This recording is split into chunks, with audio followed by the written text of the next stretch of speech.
Okay, so I have a friend who's an INTJ and she's crazy about INFPs. And okay, I know a lot of my fans, my viewers are INFPs. So if you're interested in dating an INTJ, just leave a comment down below and yeah, hopefully something can be worked out.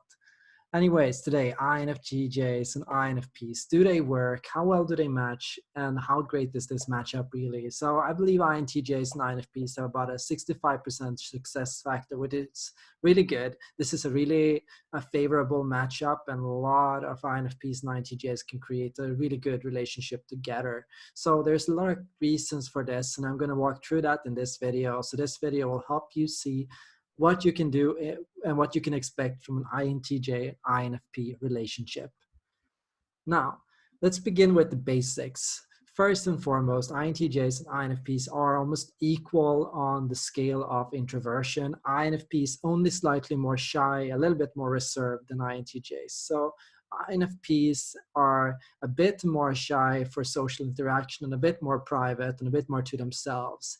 So that means as an INTJ, you're going to have to do a little bit more of the work of getting the INFP to open up and helping the INFP feel safe and comfortable. Beyond that, as an INTJ, you out-intuit INFPs. That means you are a bit more on the edge of NI obsessiveness. That means you are a person that can get really lost in your theories and in your work and in your ideas, and you can get really caught up with this process. So that means the INFP is going to be the person who serves as the grounding factor in this relationship. So even though the INFP is an intuitive, they have stronger sensing than you. And that means they can help you work through the details. They can help you stay more down to earth, and they can help make sure that you don't forget to live and to act and to do things also in the moment. INFPs will show you can't plan for every single individual eventuality. And that means if you look at, for example, the scale of judging and perceiving, INFPs and INTJs, they are almost polar opposites. And when you see this kind of relationship with almost an opposite reaction on judging and on perceiving, what you get is kind of this miraculous compensating factor. That means for every plan that you make, the INFP is going to make a change. That means this is something you're going to have to accept about the relationship. INFPs are going to change your plans. INTJs are going to take control of your process. So as an INFP, when you're putting things out there, when you're just brainstorming ideas, or when you are going into the creative process, INTJ is going to pick up those ideas and they're going to put those in a box, and then they're going to set the goal or a strategy or a plan for how and when and what to do with this idea.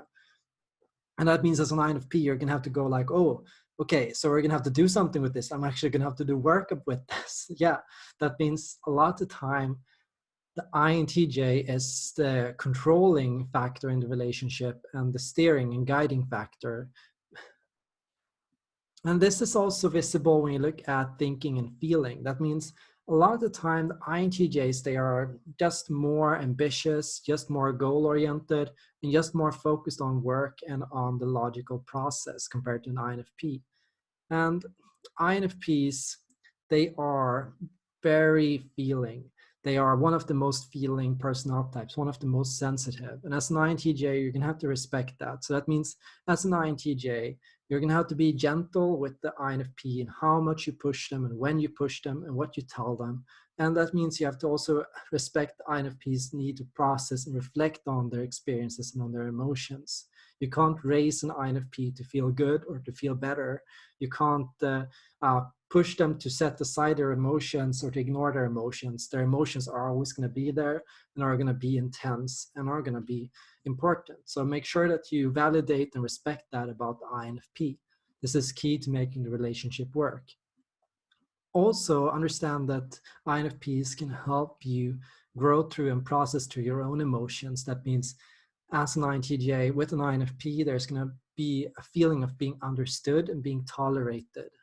INFPs are going to be more tolerant, more accepting, and more forgiving than what you are used to. So if you expect to be criticized, or if you expect to be rejected or attacked for something you do as an INTJ, it's not going to come from an INFP. INFPs are first going to try to empathize with you and understand where you're coming from. And that is going to feel good, and it's going to be very important. Now, looking at it cognitively, there are a lot of interesting patterns here. First, INTJs are a bit more philosophically involved, while INFPs are a bit more creatively oriented. There's just a small difference, but it's still there and it's still a noticeable part of the relationship. The INFP going more into just creating and more playing with ideas, but INTJ being more serious and more goal-oriented about their ideas and about their creativity. So for the INTJ, their creativity has to lead to a meaningful result. To the INFP, creativity is just about fun and it's just a hobby. So that's an interesting distinction that you have to recognize. To the INFP, creativity is a hobby. To you, creativity and intuition is about work. So recognize how you have this kind of different approach to these functions. INTJs believe that they can save the world through creating a meaningful vision or doing something important. INFPs believe that they can use their imagination for fun and for play and for release. And that's just an interesting and different perspective. So understand that you can use intuition for both of these purposes. Recognize as well that INFPs really struggle with extroverted thinking. This is one of their most least valued functions. That means as an INTJ, you are going to have to be a bit of the driving factor in the relationship. So you have to be more assertive, more confident, and more pushy for what you want and to get you both to move forward. So the INFP cannot completely become paralyzed or gets caught up in their own emotional process. You have to kind of be the process, the one that drives and gives fuel to both of you and to the relationship to get it moving forward. The INFP is going to be the one that kind of reminds you of why it's worth it. So why are you doing this? Why are you fighting for the relationship? Why do you care so much about it?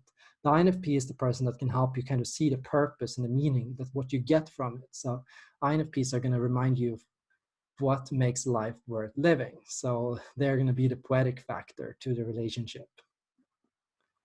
Beyond that, INFPs have pretty good extroverted sensing compared to an INTJ. So that means the INFP is more attentive, more mindful, and more present than an INTJ, who often struggles to deal with reality and what's happening around them. Beyond that, it's not that INTJs have good extroverted feeling. That's not exactly what I mean here with these cognitive functions.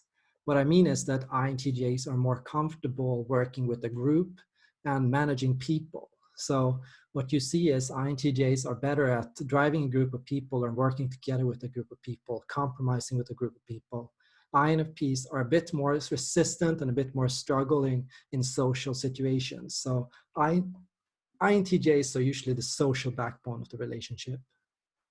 On the other hand, INFPs have a surprisingly high introverted thinking. I mean, it's not that they are introverted thinking types, not at all, because they don't value thinking to the same extent, but it's that INFPs can take a scientific or more critical approach to looking at things rather than a practical approach.